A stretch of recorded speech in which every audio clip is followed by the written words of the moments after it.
Здравствуйте! В эфире вечерние новости, в студии Влад Давыдов. Смотрите в выпуске.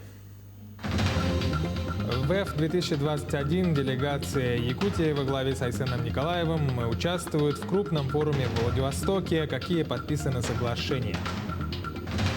Ремонт дорог, сколько улиц асфальтировано и сколько предстоит в Якутске по национальному проекту. Выборы. Как идет подготовка к единому дню голосования в Ленском районе?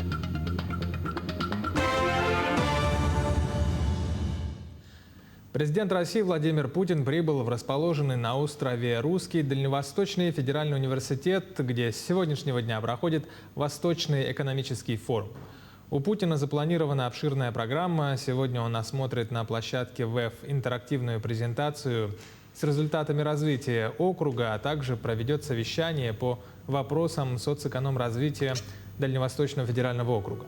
Кроме того, президент традиционно выступит на пленарной сессии форума. Он также примет участие в церемонии подписания ряда документов, связанных с крупными инвестициями в макрорегион.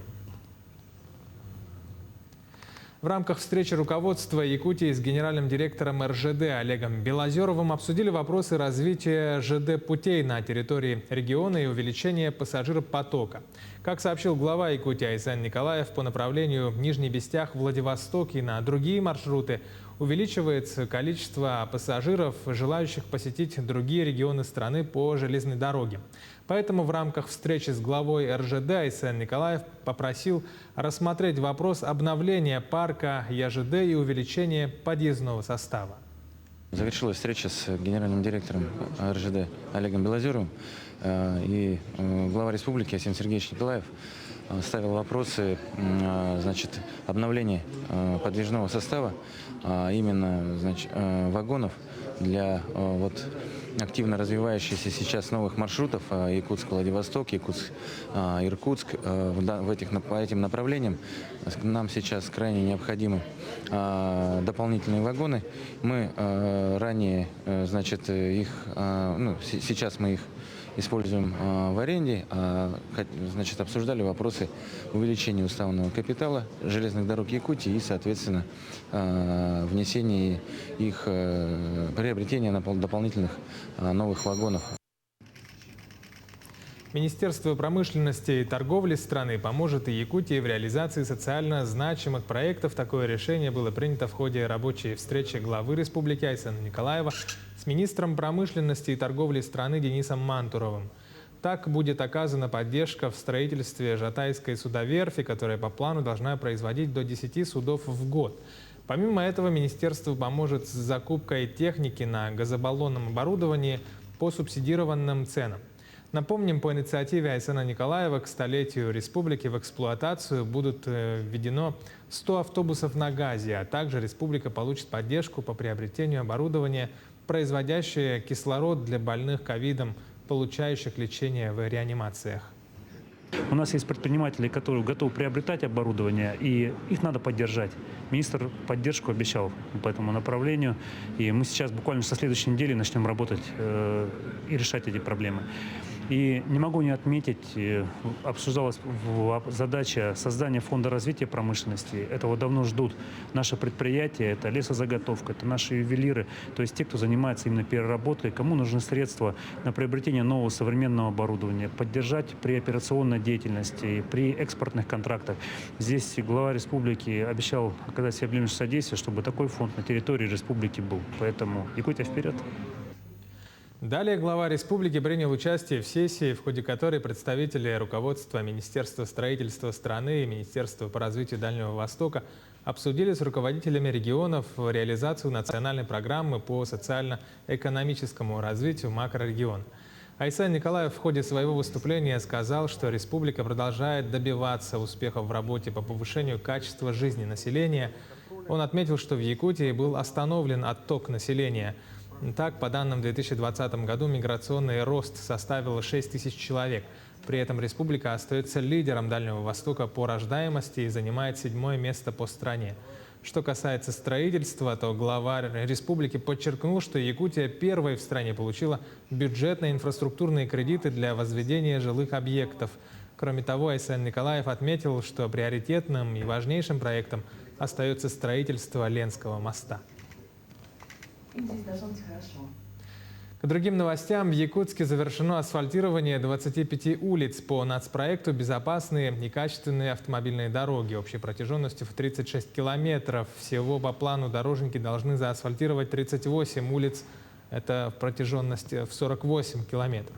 Всего на дорожных работах привлечено 8 подрядных организаций, которые до конца октября должны уложить 3 слоя асфальта на своих объектах. На некоторых участках появятся даже велосипедные дорожки. Кроме того, параллельно обустраивают и тротуары. Основные улицы у нас водных в этом году. Это у нас будет основной это капремонт объездного шоссе на участке от Вилюйского тракта до Жарницкого. Сейчас там ведутся работы по устройству третьего слоя асфальтобетонного покрытия. То есть там у нас 3 слоя. Следующий объект у нас это Ивано-Кульбертиново. Это участок, который соединяет у нас ДСК с фабрикой. 2 километра 200 метров. Там у нас появится белая пешеходная дорожка шириной 3 метра, освещение, ну и сама проезжая часть. Какие-то новые материалы, что-то такое вот использовалось в этом году? Мы с прошлого года применяем метод холодной регенерации. Это мы применяем на объектах пригорода. То есть этот метод он гораздо быстрее и по подсчетам она в разы дешевле. За минувшие сутки по республике выявили 146 новых случаев заболевания коронавирусом. Из них в Якутске 84, в Мирнинском 9, в Чурапчинском 8, в Неренгринском районе 6 заболевших, в Вилюйском 5, в Ленском и Мегнокангаласском по 4. Еще в 13 районах зафиксировали от 1 до 3 заболевших. Тем временем эпидобстановка в Амгинском улусе ухудшилась. За текущую неделю в районе выявлено 76 случаев заболевания COVID-19. По району на данный момент в стационарном лечении находятся 12 человек, 64 лечатся амбулаторно. Рост заболеваемости выявлено в селе Амга и в селе Булугур. Тем временем в районе продолжается активная вакцинация. Как отмечают врачи, темпы снизились. На данный момент вакцину получили 4656 человек. Это 51% от плана. Эпидобстановка у нас становится напряженной. Вот последнюю неделю у нас отмечается рост заболевания коронавирусной инфекцией. В основном эта заболеваемость идет за счет села Амга, и рост начинается у нас с село Балугур.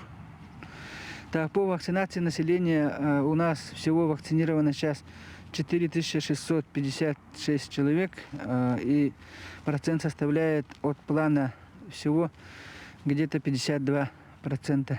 Но это низкий охват вакцинации, поэтому я хотел бы призвать население активно провести до октября месяца, в сентябре провести вакцинацию.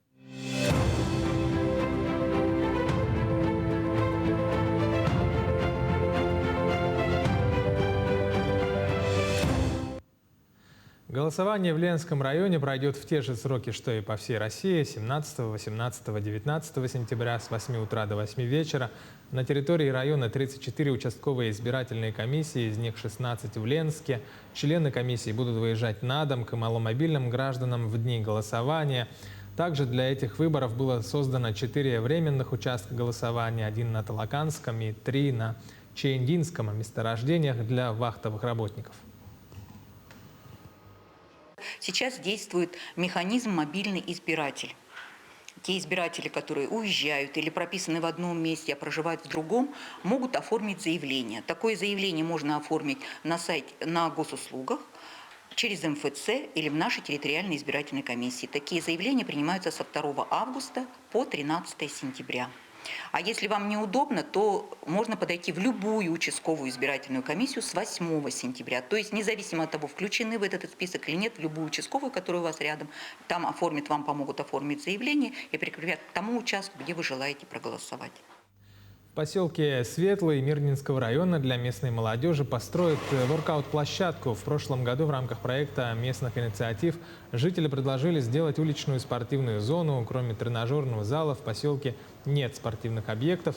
Спортоборудование закупило руководство Вилюйской ГЭС-3. Зону обустроят рядом с уличным катком. Сейчас идут работы. Спортивная площадка у нас состоит из нескольких объектов. Это 6 тренажеров, включая в себя многофункциональный один тренажер, турники, непосредственно рукоход и скамью для пресса. После данная площадка будет забетонирована, и, я думаю, на следующей неделе уже будет открыта для посещения, для занятий спортом. В Нюрбе прошло чествование подающей большие надежды дзюдоистки Полины Иудина и ее первого тренера Эдуарда Соловьева. Воспитанница Нюрбинской ДЮСШ, несмотря на свою молодость, уже громко заявила о себе на спортивной арене. Она призер всероссийских соревнований в Красноярске, Монголии, Камчатке, победительница Уральского федерального округа и первенства России среди юношей и девушек до 18 лет. И также она участница Кубка Европы Румынии. В свои 17 лет спортсменка уже вошла в состав сборной России по дзюдо.